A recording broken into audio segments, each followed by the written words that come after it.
This is an unpopular take, but I have to give it to you anyways, and there's going to be a lot of people who are going to be mad at me for dropping this knowledge on you, but this is a mountain that I'm willing to die on. I believe that every single person out there should own their own business. Now, it doesn't mean that you can't work for another company when you're coming up. As a matter of fact, I think that it's good. I think that people should work for other companies when they're learning, when they're in their learning phase, but I'm talking about like 18 years old to maybe 25 years old maximum. You work in that company, you learn how a business works, you see how the accounting department works, you see how the sales and marketing department works, you see how production works, you see how the boss navigates, you see how the employees function, how HR works, and then you go out and you start your own business, preferably, by the way, in the same area of business that you started in the first place, because you already have knowledge, you already have contacts, and you already know how those businesses work. So then you just flip the script and you become the boss. Why should you become the owner of your own business? And I hate, by the way, I hate when people say, not everybody is supposed to own their own business. It's not meant for everybody. It's people that have given up on their dreams, people that have given up on the fact, on the idea of potentially owning their own business one day. People want to stay complacent. They want to stay in a place that's easy. They go work for a job, they get a paycheck, they don't have headaches, they don't have taxes, they don't have customers, they don't have employees, they don't have any of these stresses. But what they do have is a big problem on their hands, because one of three things happens to employees every single time. Either A, they get fired. Either B, their job gets terminated because the company is going through some restructuring or the company goes bankrupt. Or C, if you manage to make it to the end of your career at 55 or 60 years old, the company will end up firing you. Listen to me. I'm in the recruiting business, and I will tell you that when we get resumes that are 50 years old, people that are 50 years old plus, whether you like it or not, whether people are going to publicly state it or not, when we go present those resumes to companies, people always say the same thing. They are too old. Imagine, God forbid, getting fired at the age of 50 years old, and you have to go find another job and nobody's hiring you, but you're going to live to 80, 85, 90 years old. What are you supposed to do for 40 years without an income? I don't care how much money you were able to save. I don't care how much you put away for your retirement. If you get fired at 50 and you can't find another job, you are in a lot of trouble. Versus when you're the owner of a business, your life is in your hands. Your power is in your hands. You are able to be the master of your own destiny. Now, you might be saying to yourself, how do you start a business? It's much simpler than you think. They want you, for whatever reason, to think that it's difficult. First of all, if you're an employee right now, you are a business. You are Mr. You, and that's the name of your company, okay? But the problem is you have one customer. And your customer is your boss. So let's say you're a secretary, or you're an architect, or you are an accountant, or a project manager. You have a client. That client is your boss. The problem is, as I mentioned before, if that client fires you, then you're left with zero clients, meaning you have zero income. Owning a business is the exact same as working for somebody else, except you're working for many people. The people that you're working for are called your clients. And a business could have 10, 20, 100, 1,000 clients. So if one client falls off, you still have revenue coming in from other places, and you're not doomed if you lose one or two or even half of your clients. So how do you start a business, practically speaking? I could only tell you how I did it. It's so simple, you're going to be shocked. But when I left my family business, and I had to leave that business because I had problems with my family. I wasn't getting along with them. I wasn't getting along with my brothers in business. It was very tough. We were three brothers in one business, and it was tough to get along, the three of us. And I had a choice. Either I could keep my family or I could keep my business, but I couldn't keep a family business. So that night, I'm sitting at my kitchen table, and I take out a pencil and a piece of paper, and I write down, I brainstorm all of the potential businesses that I could go into. I had crazy things on that list. Everything from selling jets. I wanted to be a private jet salesman, to selling flowers, to, I remember I had on there opening up my own chain of laundromats. I had about 20 things on that list. And one of the things that I had written down, this is probably 8-9 years ago, was video production.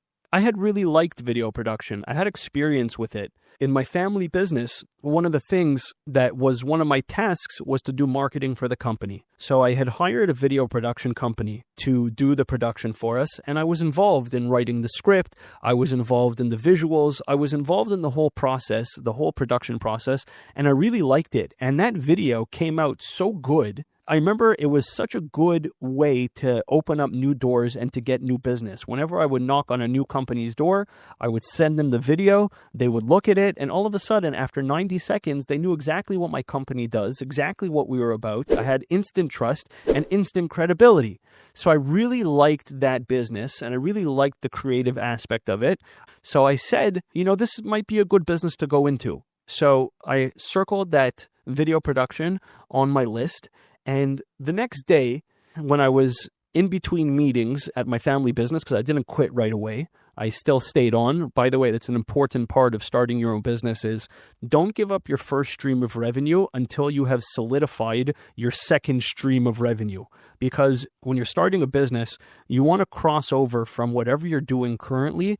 You want to cross over a bridge into what you're going to be doing. And if you jump, then you could fall, and you could fall hard. So you want to create a bridge. So what I would do is, in between meetings, I would make phone calls to friends and family, and I would tell them about this new business that I was starting, that I was going into the video production business. And I had closed 6 contracts like that. I had closed 6 contracts before I ever left my family business. As soon as I had closed my 6th contract, I walked into my father's office. I said, "Dad, I love you, but I can't work here anymore." And I got to work right away in my new business. Now, not all 6 of those contracts went through. As a matter of fact, only 2 of those contracts went through. But those 2 contracts gave me enough runway, enough money to breathe for the next 2 months and to learn on the job. So my first sale that I made was to my father-in-law. I flew to Panama and I created a great, stunning video presentation of his real estate portfolio here in Panama. Then my second one was in Montreal. It was for one of my friends. They have a meat packing company. And that money that I had made from those 2 jobs gave me enough money to live for 2 months. During those 2 months, I was involved in the production. I was involved in making things work. I was learning, I was growing, but also I was hammering sales. Again, I was calling my friends and family, anybody that I had previous relationships with, and I was trying to sell them on my new video production services.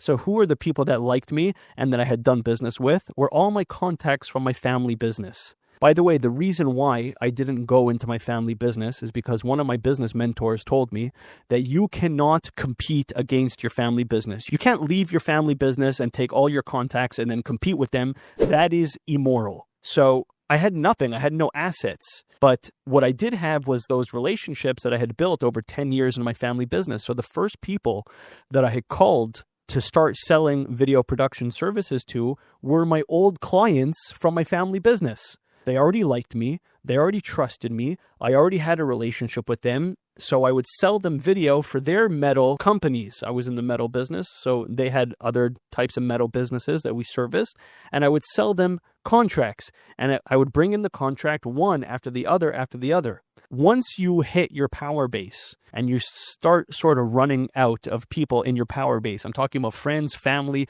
past customers, past employers, you have to then start marketing to the outside world because you're going to run out of your power base pretty quickly. So then I started to hit LinkedIn and Facebook and Instagram and YouTube and all the social media platforms that I could get my hands on. And I would create videos about my experience, my journey in starting that business. And when I had a great day, I would post that we closed the contract and we had a great day. When I had a bad day, I would post about I had a bad day and how I lost a contract or I messed something up or a client was in pain. And people became emotionally invested in my journey. And people wanted to give me the business because they wanted to see me succeed. And I grew that business with God's help. In our last year of doing video, we did almost $2 million in sales in video production to small businesses. And it was a great business.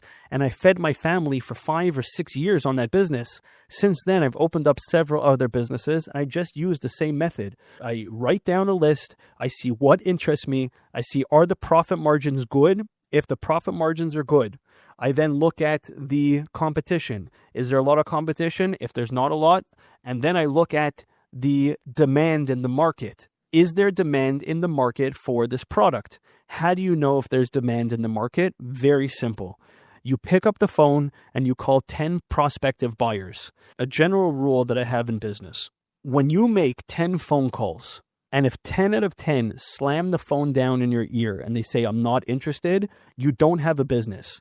But if you make 10 phone calls and 3 out of the 10, by the way, these are qualified buyers, and 3 out of the 10 are interested in what you're trying to sell, you know you have a business. Or 4 out of 10, or 5 out of 10, whatever that number is, if you see that the market wants your product, then you have a good business. So back to my original premise, every person out there, whether you're young or even whether you're old, in my humble opinion, you should aim to start your own business. That should be your overarching goal right now. It will give you financial freedom. Don't get me wrong. It will come with tons of headaches and tons of stresses. Everything comes with headaches and everything comes with stresses.